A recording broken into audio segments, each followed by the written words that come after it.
Alright, assuming you haven't played Persona 5, I just have a quick question for you. How would you follow this up?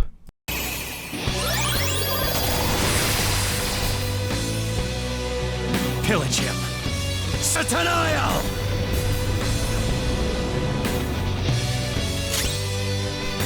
Persona!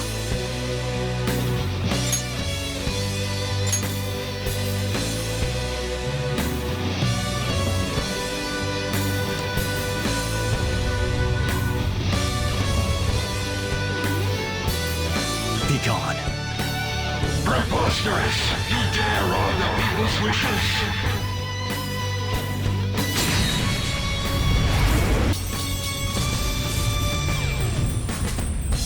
Alright, now if you're anything like me, you are probably thinking, I don't think anything can follow it up. I mean, we beat a god! The god of fucking control, you know? Like, they thought they could control everything and yada yada bing bang boom.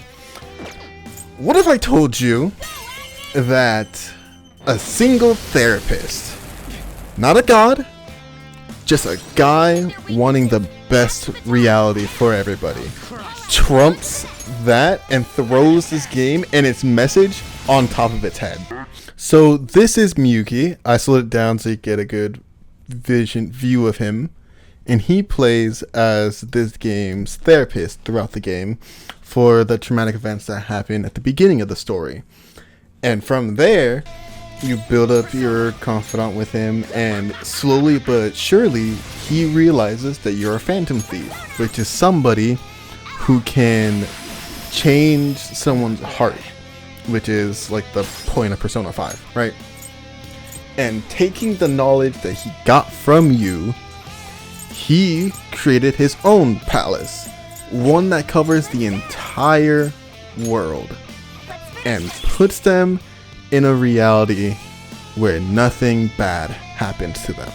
And when I say nothing bad happens to them, I mean a lot of the traumatic things that happen to these characters don't happen, or they get circumvented, or they just don't exist anymore. And using the cast for the example, let's start with the main protagonist, Joker, or whatever you name him. He comes to this town with a criminal record because a drunken higher-up adult tried to take advantage of somebody. He stepped in, the police took his side because the woman was too afraid of the man who owns a bunch of businesses, ruining her career.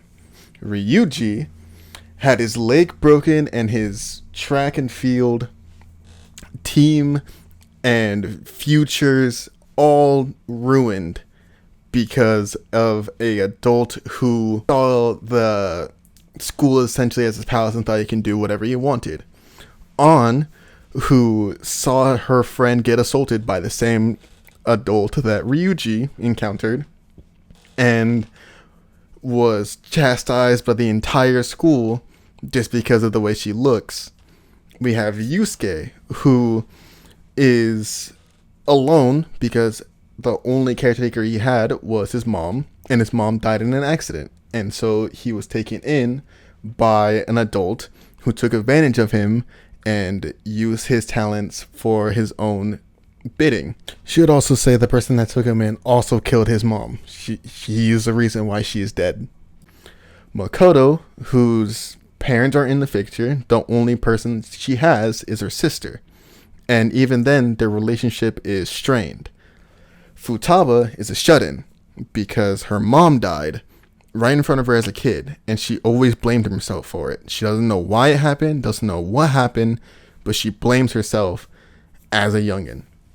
Haru, whose mom isn't in the picture, loses her dad to some mysterious figure that we don't know till later.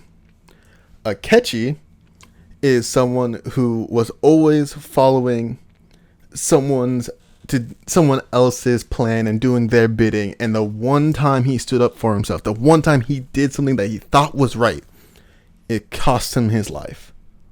To where Maryuki steps in Royale, if you have his confidant level 9, and presents you with a reality that you at first wake up and is shocked to see it.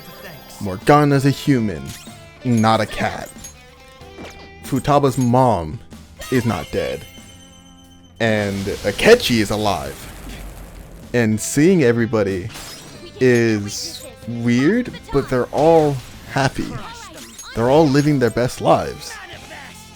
And that's when you approach Maryuki, because you're like, this isn't right. And he explains to you, he's like, hey, I made a reality due to your help where nothing that harmed you guys, that harmed anybody, happened. We get to live our best lives. Leave it be. Which then leads to one of these choices. There are 3 different opportunities where he tells you, leave it be. All your friends are happy. I don't know why you keep coming after me. Leave me alone. Let your friends be happy. To where Akechi stands up, which is the cutscene you're seeing right now, where he's like, I don't want to live under someone else's rule. Like, I'd rather die. I'd rather go back to reality where I'm dead than be under the control of someone else. And you're essentially denying him that fact if you take Miyuki's deal, which inherently isn't a bad thing. It's not inherently wrong that you want to see everybody happy. But there are caveats to it. Because like Akechi says, you're living under someone else's rule.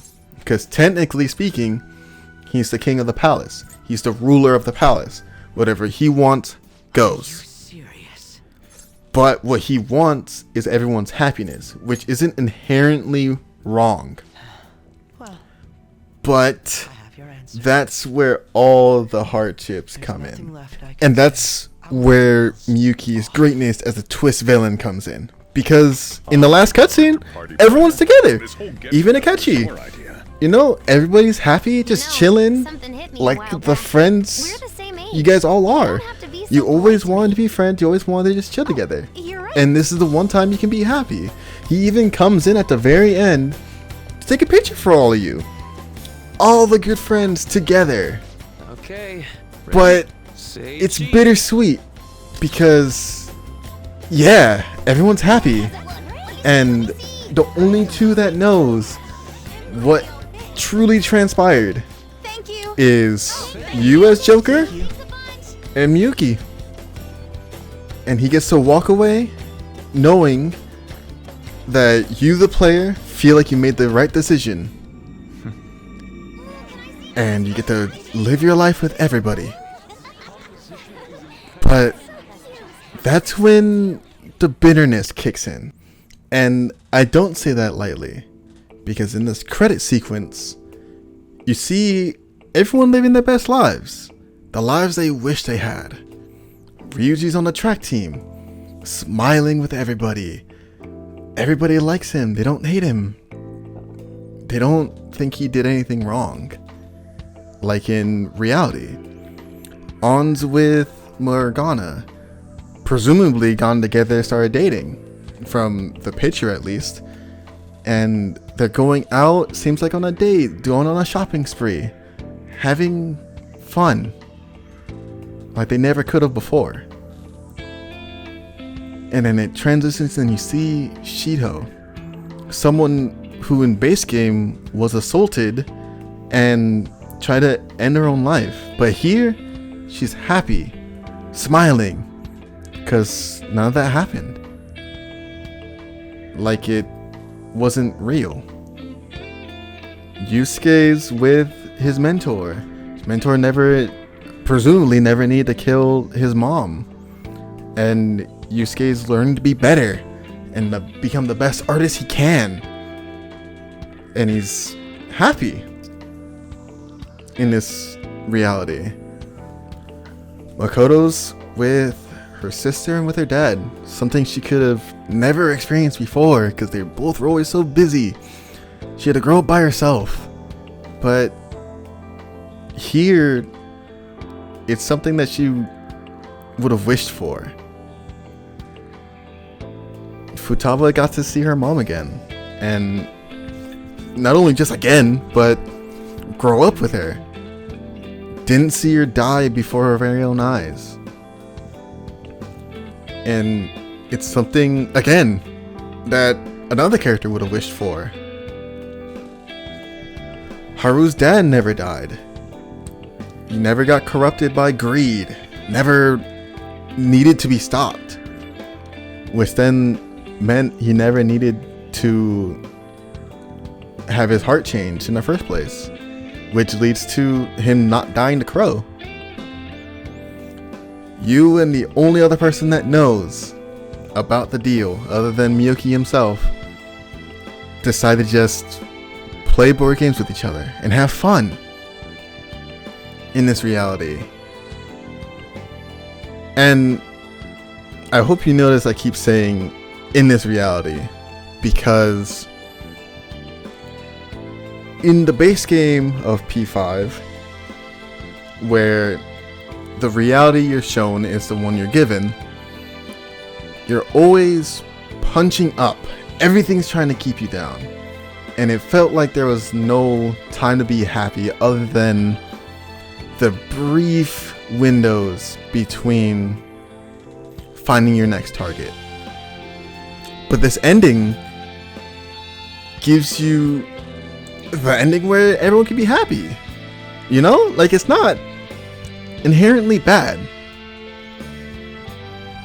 But it goes against the entire point of the original Persona 5. The original Persona 5 message was to take the hardship, to feel that loss, and not to just throw it away or like hide away, but to accept it. And through accepting it, you build bonds through other people and you grow to be stronger than you ever could have before.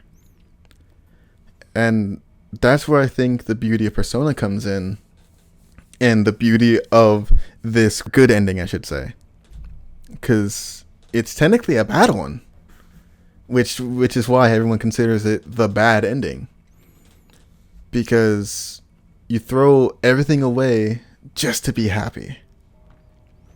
And I know there's many people out there that wish they could do that, but that's the point. You can't. And so knowing that you can't do it, it makes you hold on to the things that you truly care for in the here and now, which this ending doesn't let you do. It gives you a reality where no bad or hardships happen, which isn't right, which makes this ending encounter hit that much harder. The disappearance of my palace, of the entire metaverse, is drawing near. Seems like neither of us can summon our personas anymore. Let's begin.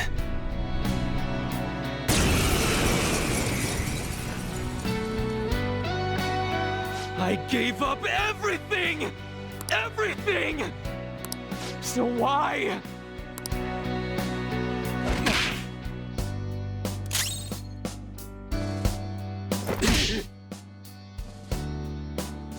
Why? Why, Rumi?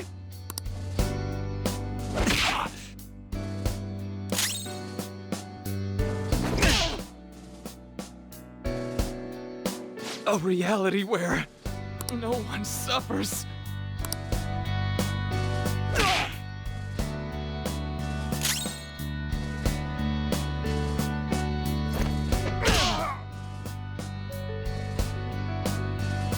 And what's so great about this ending is that a lot of the cast and a lot of their hardships led to development through each other. Like, Joker found companionship in everybody to where his past didn't matter. And when he explained himself, they all felt bad and wanted to help him as opposed to shoving him away. Ryuji, even through not being able to do sports and having his team hate him for standing up for what was right, found companionship in everybody and became best friends with you because he felt like he can relate to you the most. I get it now. On through everything she went through with her friend getting assaulted, everyone treating her like trash, thinking that she's a school thought, found people that wouldn't judge her. Makoto, without her, like, without good family, found another family in all of you. And even if she's slowly warming up and it takes a while to be herself, she I said I'm done. eventually just, she lets you be her new family. Futaba stops being a shut-in and opens up to everybody, even if it is slow, and it becomes great. If I'm being completely honest here, I don't know shit about Horror Story other than like the main game, if I'm being completely honest here, because I did not care. You keep your head I'm not even gonna pretend like I cared. I did not care. But she found companionship in everybody after her father died. And even her dad dying wasn't enough to stop her from truly caring for everybody. That's the best I got. And Yusuke was able to have his heart for, or have his passions realized, and have people that truly support him and aren't using him. Even if he helps you guys out with his brilliant art skills, he knows he's not being used because you're all friends. And even with everything falling apart around everybody, they still have each other. And that's where this bad ending shines so much beauty, is because in normally you're able to have each other for happiness. In the bad ending, everyone's still happy. So it shouldn't, how is it different? You know, like everyone's happy and it's just without the bad, but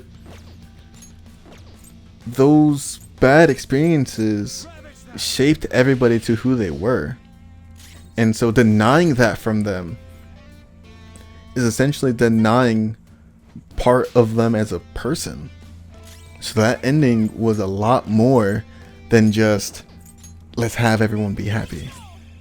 And that's why this beautiful ending to Persona 5 lives rent-free in my goddamn head. Thank you everybody for watching. I hope you had a great time listening to me yap. Every Persona game is really, really close to my heart. They helped me through a lot of hard times, and in the future I might talk about Persona 3 and Persona 4 at some point. Persona 1 and 2 are kind of just to me, but you know, I could talk about them in some fashion or another. But if you're new here, please subscribe, like the video, share it around to other Persona fans, and let me know what you thought about this ending, or about the base game ending.